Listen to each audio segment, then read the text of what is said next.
Namaskar, Abhishek once again with a new episode in the series Beauty and Bliss, a journey through Saundarya Lahari. In this series, we are just holding the finger of great Guru, Adi Shankar, and emerging, dissolving ourselves into the mystical verses of Saundarya Lahari.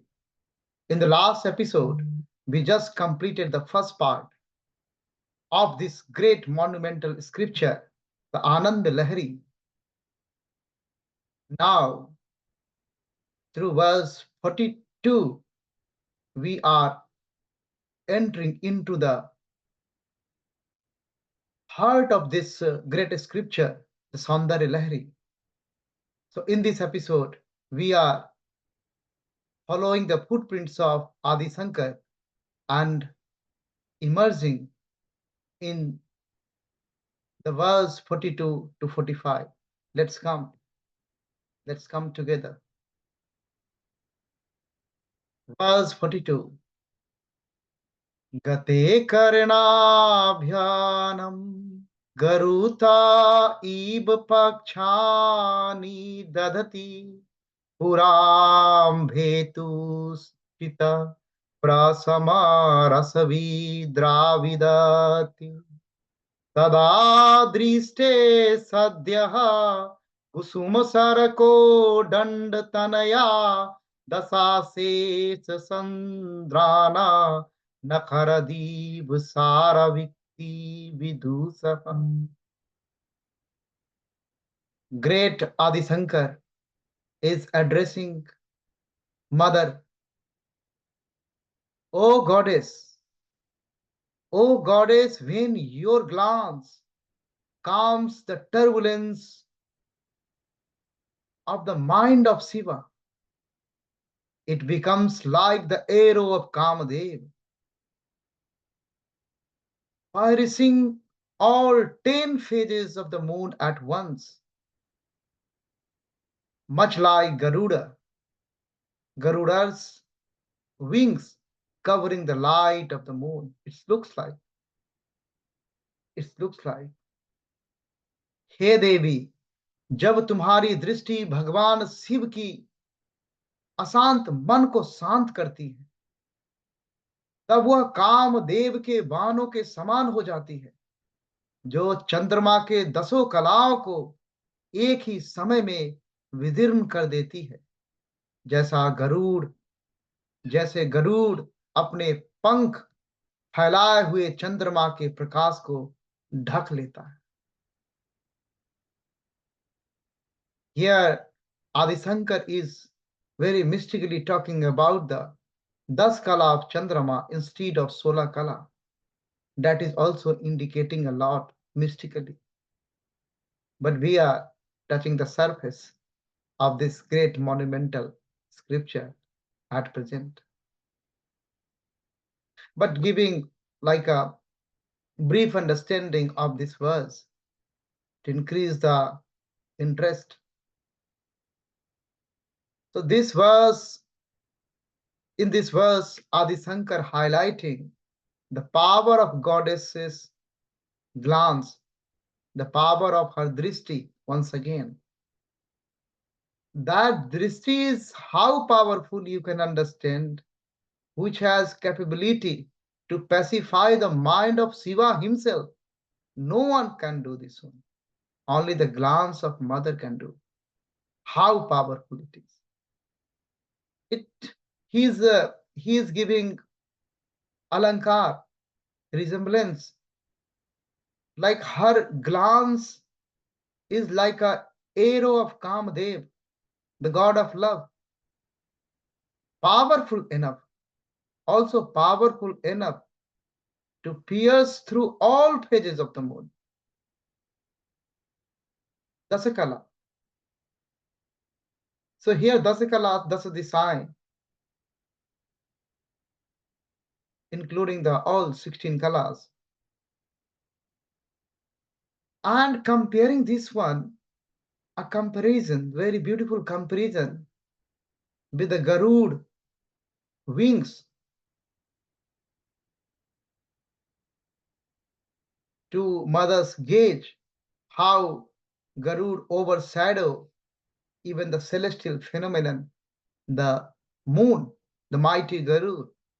Similarly, mother's glance is overshadowing the all the colors of the moon, the superiority and the power of the mother's glance, drishti, is coming up through this verse 42.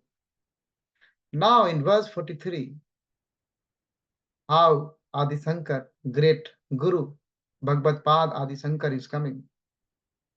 श्रुति नाम मूर्धानो ददति तब यो शेखरतया ममाप ये सौ मातः शिरसि दयया देहि चरणौ ययोपाद्यं पाथः पशुपति जटा जूटटीनि यो योर्लाक्षा लक्ष्मीररुण Hari चूड़ाम maniruchi. Through this beautiful verse addressing to mother, oh mother, the feet with the Vedas wear upon their heads as a crown. Please place those feet upon my head as an act of grace. The water used to wash those feet becomes the sacred river Ganga flowing through the Shiva's jata, and the reddish hue of those feet shines like the brilliance of the sun and the moon. Beautiful, poetic description of the divine mother's divine feet, the Saundarya of the feet of divine mother.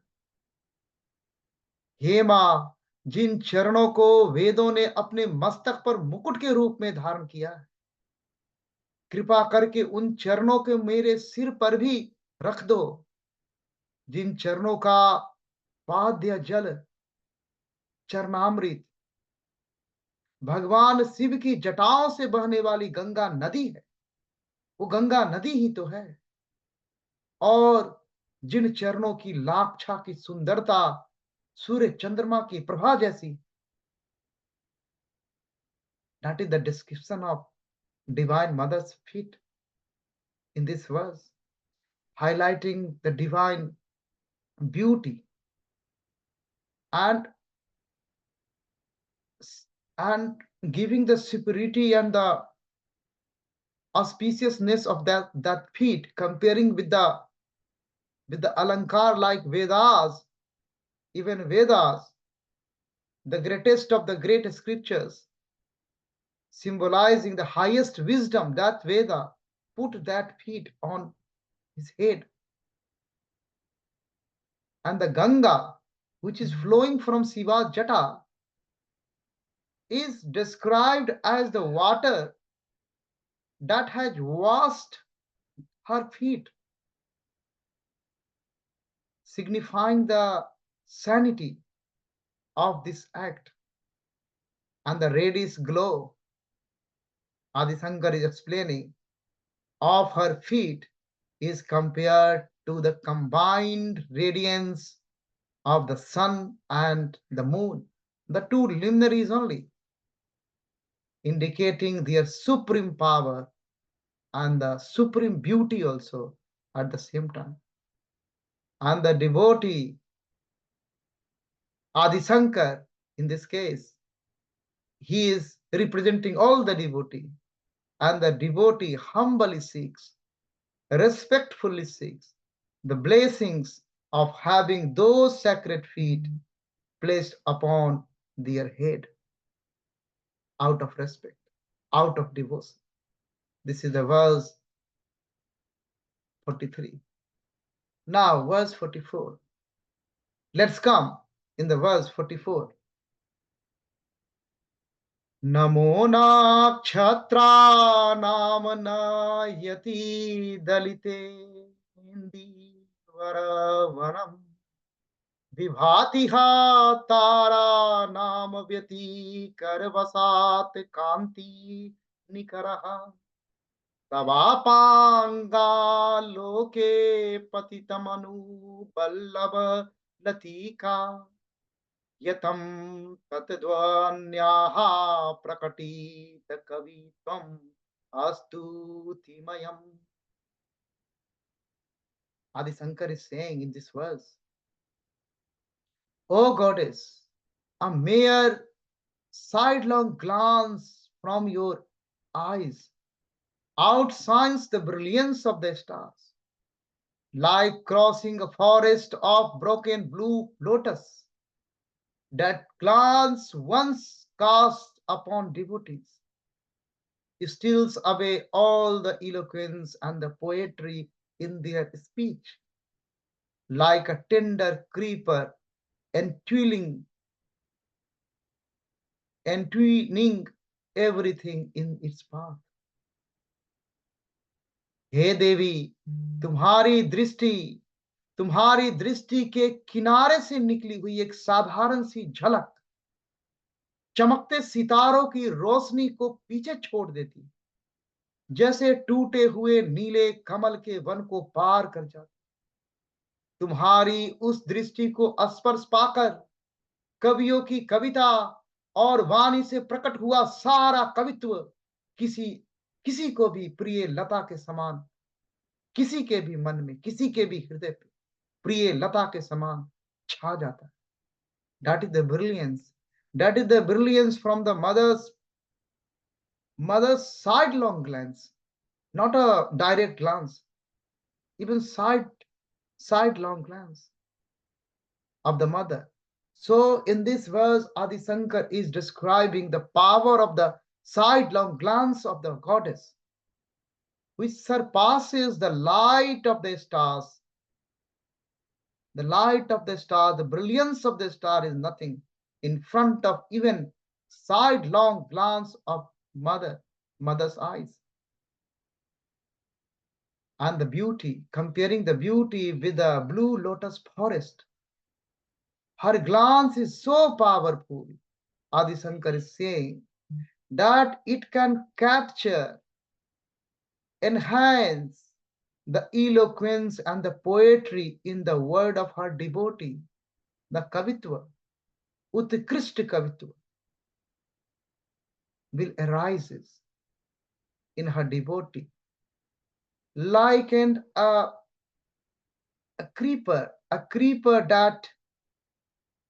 tenderly, that tenderly embraces and takes over all it touches. So this verse is mainly portraying her glance, sidelong glance, as a source of inspiration and grace, transforming the lives of talents of her devotee, or wherever that glance is falling. That is from Adi Shankar through this verse. Let's immerse in verse 55. Let's come. Kiranti mange bhyaha kiranani kuramamritarasam हृदय त्वामाधत्ते हिमकर शिला मूर्तिरमीव यः ससर्पा नाम दर्पं समयति सकुन्ता अधिपा इव ज्वलर्पलुष्ठाना दृष्टया सुखयति सुधाधारा शिरय. Whosoever holds you in their heart, as if you are the radiating nectar like rays from your divine body, just as the moonstone absorbs the cool rays of the moon. That person, like Garuda, who calms the pride of the serpents, soothes those suffering from fever with a cooling stream of nectar from your glass. जो भी व्यक्ति जो व्यक्ति अपने हृदय में तुम्हें धारण करता है, जो व्यक्ति तुम्हें अपने हृदय में ऐसे धारण करता है, मानो तुम चांदनी के समान अमृत की किरणों से संपूर्ण शरीर को आच्छादित कर रही हो, वह गरुड़ के समान सांपों के गर्भ को शांत कर देता और तुम्हारी अमृत धारा की दृष्टि से जड़ से पीड़ित व्यक्तियों को शीतलता और सुख प्रदान कर. That is from the verse beautifully described by Adi Shankar, soothing and healing power of the goddess. That is coming into the revelation.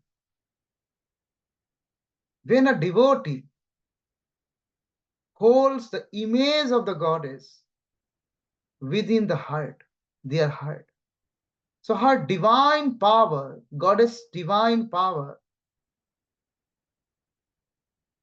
that act like a nectar, the divine rays act like a nectar, cooling the body. And the moon stone used here as a metaphor reflects her serene and nurturing nature of the goddess.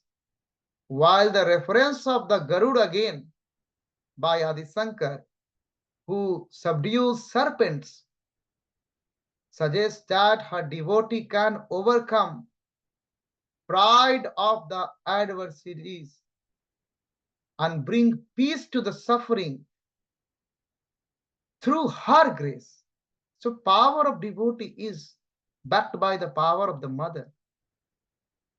And her glance is compared with as a stream of nectar, which heals and provides relief from all afflictions. That is the revelation. That is the revelation by Adi Shankar in this verse. Let's immerse in the bliss of beauty of the mother with these verses. Jai Shankar, Jai Shankar, Jai Shankar. Har Har Mahadev, Har Har Mahadev. Jai Gurudev, Jai Gurudev.